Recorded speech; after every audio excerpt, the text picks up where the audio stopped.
مجھے جن لوگوں کا پتہ ہے نا کہ مجھ سے محبت کرتے ہیں، میرے دل میں بھی ان کے لیے بڑی گنجائش ہے۔ یہ انسانی فطرت ہے، تقاضا ہے۔ 4 بچوں میں سے والد کو پتہ چل جاتا ہے کہ تیسرے والا، چوتھے والا، پہلے والا یا دوسرے والا، ان میں سے فلانا زیادہ محبت کرے گا، میرا خیال رکھے گا، تو وہ اماں بہانوں سے کہتی ہے کہ اگر علیحدہ ہونا بھی پڑا تو میں نے اس کے ساتھ ہونا ہے،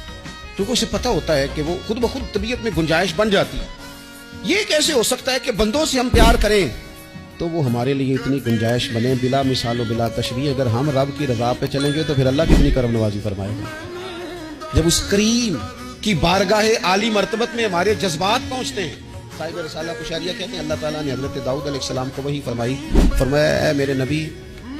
جن لوگوں نے اپنے رب سے منہ پھیر لیا ہے نا، جو نافرمانی کرتے ہیں، مسجد نہیں آتے، حلال حرام کی پرواہ نہیں کرتے، کوئی خیر کا کام نہیں کرتے، فرمایا جنہوں نے مالک سے منہ پھیر لیا ہے نا، اگر انہیں پتہ چل جائے کہ اللہ کریم ان کی توبہ پہ کتنا راضی ہوگا، اگر انہیں پتہ چل جائے تو اس بات پر ہی ان کی جان نکل جائے جو دور ہیں اس کی بارگاہ سے۔ اور پھر خود ہی فرمایا کریم رب نے کہا جو میری بارگاہ سے دور ہیں، جب ان کے لیے میرا یہ کرم ہے تو جو میری طرف سفر کر رہے ہیں، جنہوں نے میری رضا کا رستہ اختیار کر لیا، ان کے بارے میں رب کریم کا ارادہ کرم کیا ہو۔